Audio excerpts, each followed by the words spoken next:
ಒಳ್ಳೆ ಕೆಲಸ ಮಾಡಿದ್ದಾರೆ, ಉಳಿಸ್ಕೊಂಡಿದ್ದಾರೆ, ಬೆಳೆಸಿದ್ದಾರೆ. ಇವತ್ತು ಅಂಥ ಒಂದು ದೊಡ್ಡ BDCC ಬ್ಯಾಂಕ್, ಕರ್ನಾಟಕದ ದೊಡ್ಡ ಬ್ಯಾಂಕ್ ಇವತ್ತು ಅದು ಸಹಕಾರ ರಂಗದೊಳಗೆ.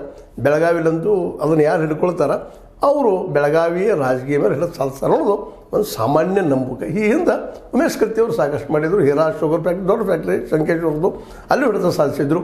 ಮತ್ತು ಗ್ರಾಮೀಣ ಒಂದೇ ಒಂದು ಇರುವಂಥ ಇಡೀ ಕರ್ನಾಟಕದಲ್ಲಿ ಅದು ವಿಶೇಷವಾಗಿ ಹುಕ್ಕೇರಿ ಗ್ರಾಮೀಣ ವಿದ್ಯುತ್ ಸಹಕಾರ ಸಂಘ ಭಾಳ ಚೆನ್ನಾಗಿ ನಡೆದದು. ಅದು ನಡೆಸ್ಕೊಂಡು ಬಂದಂಥವ್ರು ಈಗ ಅದನ್ನು ಮರಳಿ ಪಡಿಬೇಕು ಅಂತ ಒಂದು ಹಾದಿನ ಮುಂದುವರೆದಿದ್ದಾರೆ. ಆ ಹಾದಿನ ಮುಂದುವರೆದಾಗ ಅದಕ್ಕಾಗಿನ ಪ್ರೆಸ್ ಮೀಟ್ ಕರೆದ. ಈಗ ನಾವು ಮೌನದಾರಪ್ಪ ಅದು ಒಂದು ವಿಡಿಯೋನು ಮಾಡಿದ್ವಿ ನಾವು ಹಿಂದೆ, ಯಾರೂ ಮಾತಾಡ್ತಿಲ್ಲ, ಒಳಗೆ ಕೆಲಸ ನಡೆಸಿದ್ದಾರೆ ಅಂತೇಳಿ ಅದಕ್ಕೆ ಪ್ರೂವ್ ಅನ್ನುವಂಗೆ, ಸಾಕ್ಷಿ ಅನ್ನುವಂಗೆ ರಮೇಶ್ ಕತ್ತಿ ಅವರು ಒಂದು ಮಾತು ಮಾತಾಡ್ತಾರೆ. ಏನಪ್ಪ ಅಂತಂದ್ರೆ ಪ್ರಶ್ನೆ ಮಾಡ್ತಾರೆ ನಮ್ಮ ಪತ್ರಕರ್ತರು, ಮೌನ ಹೇಗಿದ್ರಿ ಅಂತ ಅನ್ನುವಂಗೆ ಮಾತು ಮಾತಾಡಿದಾಗ ಸಿಂಹ ಸುಮ್ಮನಿದೆ ಎಂದ ಮಾತ್ರಕ್ಕೆ ಅದು ಅಸಹಾಯಕವಲ್ಲ ಅನ್ನುವಂಥ ಒಂದು ಬಹಳ ಅದ್ಭುತವಾದ ಮತ್ತು ಮಾರ್ಮಿಕವಾದ ಮಾತು ಮಾತಾಡ್ತಾ ಇದ್ದಾರೆ. ಸಿಂಹ ಸುಮ್ಮನೆ ಮಲ್ಕೊಂಡೈತಿ ಅಂದರೆ ಅದು ಮಲಗಿಸಂತಲ್ಲ, ಪ್ಲ್ಯಾನ್ ಹಾಕ್ಲಿಕ್ಕಂತದಂತ ಭಾಳ ಪ್ರಶ್ನೆಗಳಿಗೆ ಭಾಳ ಉತ್ತರಗಳಿಗೆ ಕೊಟ್ಬಿಟ್ಟಿದ್ದಾರೆ ಸಂಕ್ಷಿಪ್ತವಾಗಿ.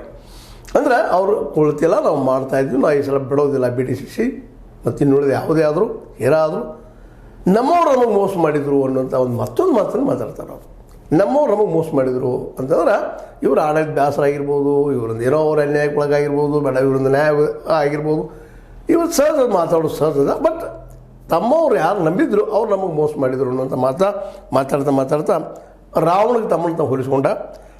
ರಾವಣನ ಕಾಲದಿಂದ ಇತಿಹಾಸ ಪುಟ ತಿರುಗಿ ನೋಡಿದರೆ ನಮ್ಮ ದೇಶದಲ್ಲಿ ನಮ್ಮವರಿಂದಲೇ